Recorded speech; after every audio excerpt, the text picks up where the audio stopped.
Բարև ձեզ սիրելի հայրենակիցներ, այսօր նոյեմբերի 28-ն է արդեն։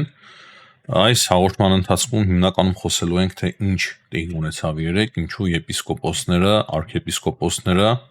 մի խումբ եպիսկոպոսներ եւ արքեպիսկոպոսներ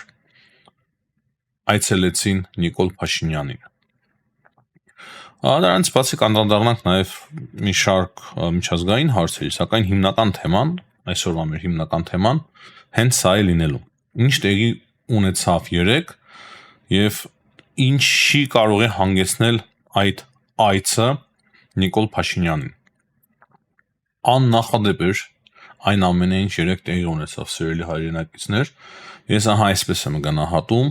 շատ կարևոր, ինձ համար անձամբ շատ ուրախալի իրադարձություններ, քանի որ մի խումբ եպիսկոպոսներ եւ արքեպիսկոպոսներ իրենց մեջ գտան այն տղամարդկությունը, կարելի ասել, եւ հավատարիմ իրենց ուխտին, այն ինչ չէին կարող անել նախկինում, դա էլ է հասկանալի, հիմա իրենց մեջ ուժ գտնելով որոշեցին այդ նամակը հրապարակել, հայտարարությունը եւ հետո նաեւ այցելեցին Նիկոլ Փաշինյանին։ Փաստացի այս մի խումբ բարձրաստիճան եպիսկոպոսները եւ արքեպիսկոպոսները, որոնց թիվը կարելի ասել, որ միանշանակ քիչ չէ, շատ է եւ քիչ չէ, այդ խմբի այցը արդեն Նիկոլ Փաշինյանի մոտ եւ հանդիպումը վարչապետի հետ նշանակում է այն, որ իմ համոզմամբ Կտրիշ Ներսիսյանի օրերը պետք է հաշված լինեն,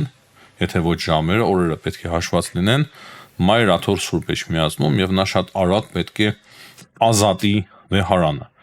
Եթե մենք բոլորս նախկինում ասում ենք, որ նա այլևս լեգիտիմ չէ, բոլորը գիտեին այդ մասին, ապա հիմա առավել եւս լեգիտիմ չէ եւ չի կարող համարվել, քանի որ այն ինչ երեք տեղի ունեցավ, դա ունի նաեւ շատ մեծ քաղաքական ազդեցություն։ Փաստացի առանց իրեն ենթարկվելու, առանց իրեն հաշվի առնելու, այդ եպիսկոպոսները ամբոստանալով իր դեմ այցելեցին Նիկոլ Փաշինյանին եւ հանդիպեցին Նիկոլ Փաշինյանի հետ։ Ու սա նշանակում է, որ այդ բարձրաստիճան սրբազանների եւ արքեպիսկոպոսների կողմից Կտրիշ Ներսիսյանը արդեն համարվում է ոչ լեգիտիմ կաթողիկոս։ Եվ սա շատ մեծ լուրջ իրադարձություն է, արդեն իսկ փորձում են ընդդիմադիրները հավաքել մարդկանց Էջմիածնի մոտ, Մայր Աթորի մոտ, ցույց տան, որ իբր աջակցություն կա կաթողիկոսին, տեսնենք ինչ կստացվի, ես կարծում եմ, որ մեծ հաշվով ոչինչ դուրս չի գա, ու ինքը ստիպված պետք է լինի հեռանալ Մայր Աթոր Սուրբ Էջմիածնից։ Հակառակ պարագայում ես կարծում եմ, որ այնքան մեծ խնդիրներ կստեղծի անձամբ իր համար եւ իր այդ շրջապատի համար, ովքեր որ միանշանակ ես գրեթե համոզված եմ, որ խնդիրներ ունեն օրենքի հետ։ Եվ շուտով, եթե իրենք փորձեն չհեռանալ, իրենք կտեղեկանան այն մասին, որ իրենք լուրջ խնդիրներ ունեն օրենքի հետ։ Ես գրեթե համոզված եմ եւ փաստերով շատ փաստեր կհրապարակվեն եւ փաստերով հանրությունը կիմանա նաեւ այդ մասին։ Եվ ասեմ ամենակարևորը, եթե նման բան տեղի ունենա եւ օրենքի հետ խնդիր ունեցող այդ հոգեվորականներին ձերբակալեն, ապա դա այլևս չի կարող նշանակել, որ հայ առաքելական եկեղեցու բարձրաստիճան ինչ-որ հոգեվորականների նկատմամբ ինչ-որ բեռնաճնշումներ են տեղի ունենալու։ Նախ օրենքի համաձայն այդ ամենը տեղի կունենա, իսկ երկրորդը,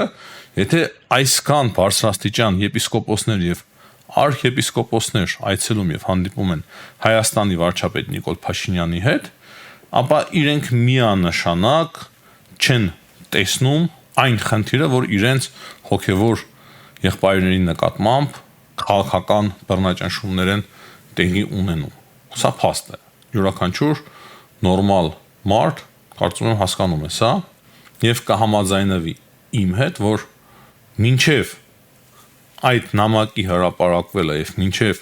եպիսկոպոսների եւ արքեպիսկոպոսների այցը Նիկոլ Փաշինյանին ներիվ այլ իրավիճակ կլիներ, եթե Հայաստանի Հանրապետության իշխանությունները, իրավապահ մարմինները ինչ որ գործողություններ ձեռնարկեին որոշ բարձրաստիճան հոգևորականների նկատմամբ, մայրոտ հորում ովքեր որ նստած են, իսկ հիմա լրիվ այլ իրավիճակ մենք կունենանք, լրիվ այլ իրավիճակ, քանի որ հայ առաքելական եկեղեցու մի խումբ շատ բարձրաստիճան հոգևորականներ այլևս չեն ընդունում լեգիտիմությունը իրենց հոգևոր առաջնորդի։ Սա միանշանակ կարելի է համարել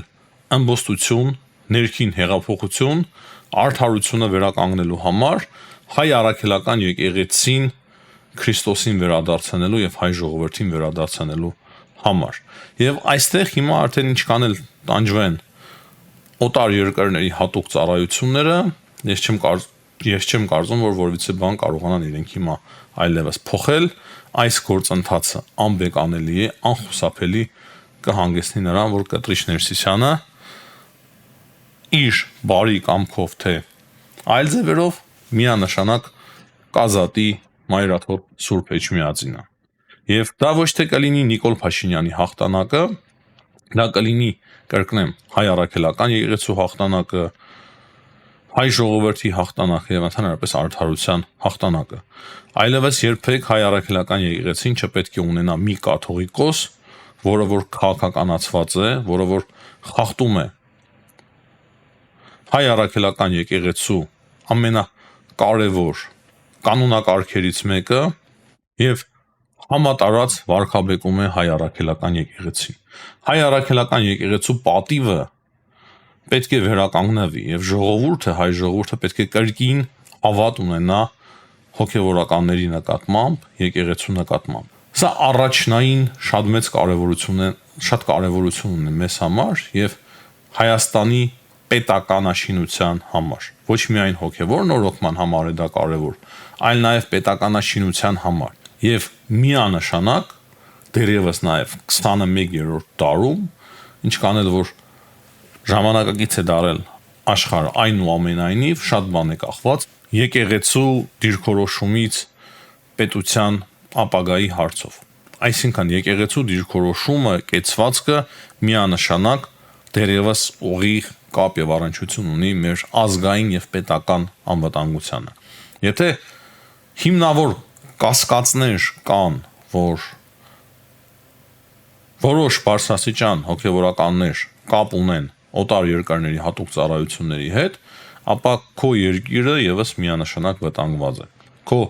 1000-ամյա եկեղեցին, 1700-ամյա եկեղեցին վտանգված է։ Եվ քո ժողովրդին օտար հատուկ ծառայությունների միջոցով քարոզում են այն,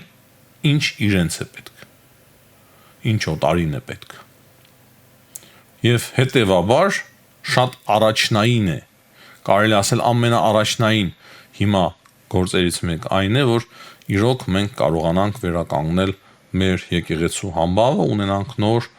կաթողիկոս, որը որ մաքուր կլինի ամեն առումով, որքան հնարավոր է իհարկե, եւ չի խախտած լինի հայ առաքելական եկեղեցու գլխավոր սկզբունքները։ Դա շատ կարևոր է, որ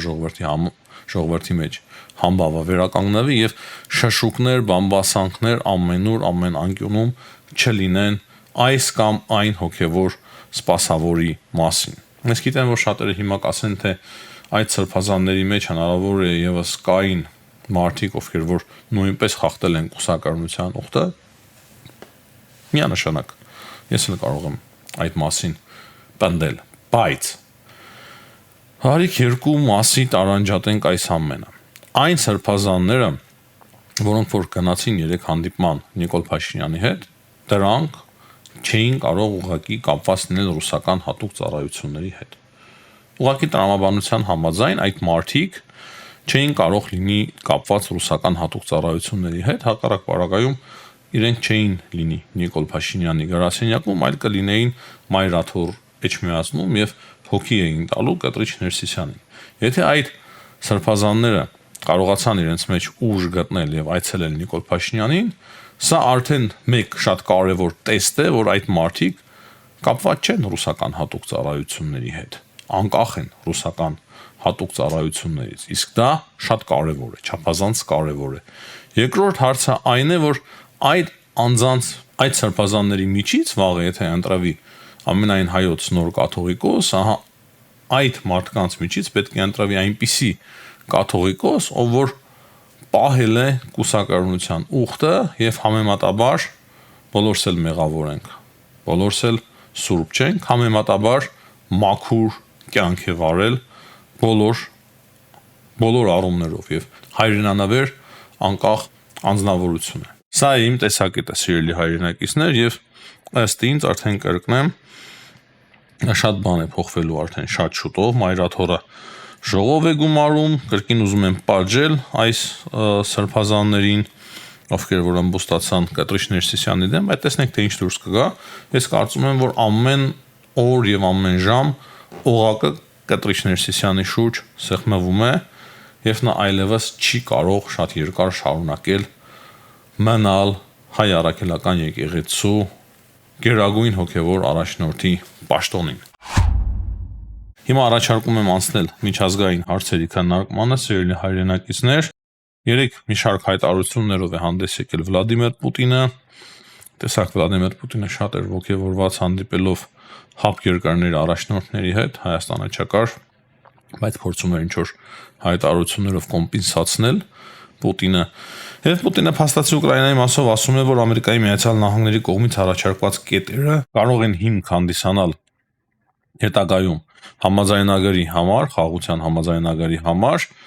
եւ իր խոսքով նախատեսվում է, որ հաջորդ շաբաթ արդեն Վիտկոֆը կժամանի Մոսկվա, խոսել է նաեւ այն մասին, որ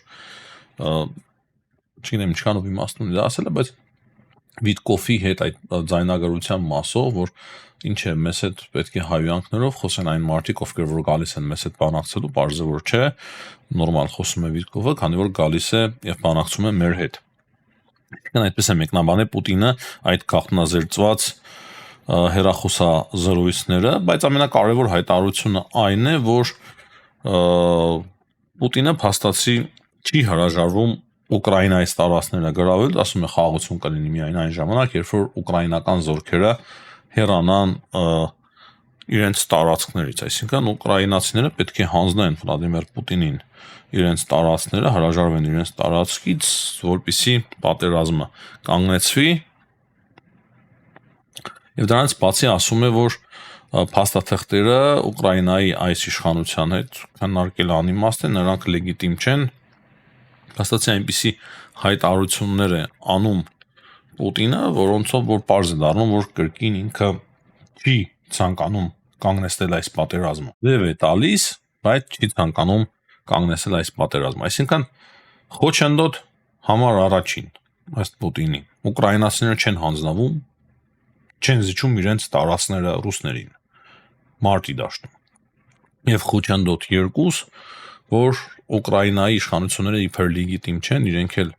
շատ բարդ իրավիճակում էին, բայց անցկացրին ընտրություններ, ասում է, եւ ում հետ բանակցենք, կրկին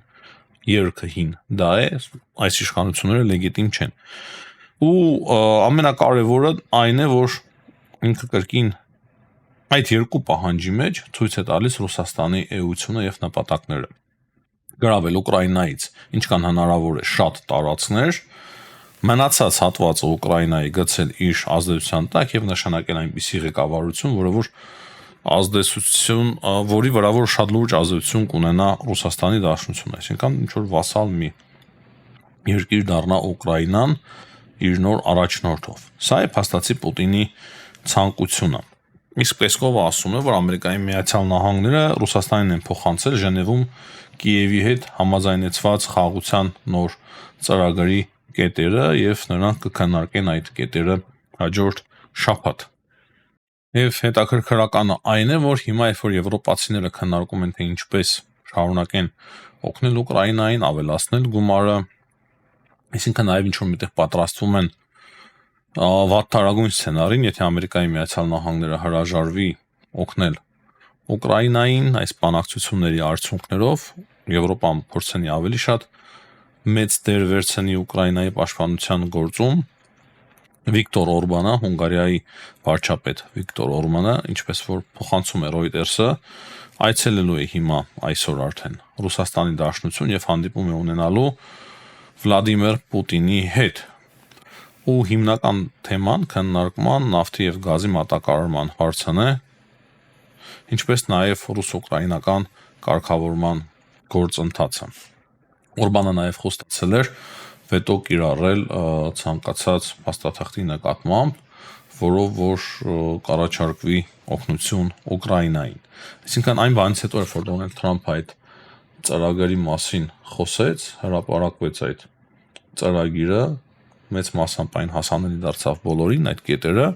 դրանից հետո արդեն Օրբանը կրկին ակտիվացավ, սկսեց աջակցել Թրամփին ու ասաց, որ սրանից հետո մենք այլևս ոչ մի ձևով Ուկրաինային չենք օգնի, ավելի լուրջ եւ ավելի վճռական կխոչընդոտենք մնացած եվրոպացիների օգնության ջանքերին։ Այսքանն է հիմնականում սիրելի հայրենակիցներ, կան տեղեկություններ, որ Մերձավոր Արևելքում եւս անհանգիստ է, Իսրայելի շուրջ միշտ էլ անհանգիստ է իրավիճակը Լիբանանում, Գազայում նորություն չէ, միշտ էլ կան ինչ-որ նոր ռազմական բախումներ։ Դոնալդ Թրամփը մեկ հայտարարություն եւս արել է Վենեսուելայի մասով եւ նա ասում է, որ շատ շուտով Ամերիկայի Միացյալ Նահանգները կսկսեն արդեն Վենեսուելայում, արդեն հողի վրա պայքարել նարկոտրաֆիկինգի դեմ, այսինքն այդ թմրանյութերի դեմ պայքարը կտեղափոխի Ամերիկայի Միացյալ Նահանգները Վենեսուելայի հողի վրա։ Եթե ծովի վրային հարվածներ հասցնում, ապա ակնարկը շատ հստակ էր, որ մենք արդեն կսկսենք ցամաքային ինչ-որ հատուկ գործողություն, թե ինչ գործողություն կլինի այն։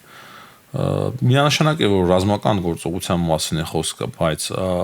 լայնածավալ ռազմական գործողության մասին է խոսքը, թե ինչ-որ տեղային հարվածներ կսկսեն հասցնել Վենեսուելայի ցամաքի վրա դեռևս պարզ չէ, բայց շատ հետաքրքիր հայտարարություն է եւ շատ հետաքրքիր ակնարկ է։ Այս պայդրությամբ այսքանը սիրելի հայրենակիցներ հաջողություն եմ մաղթում բոլորին, ցտեսություն կհանդիպենք։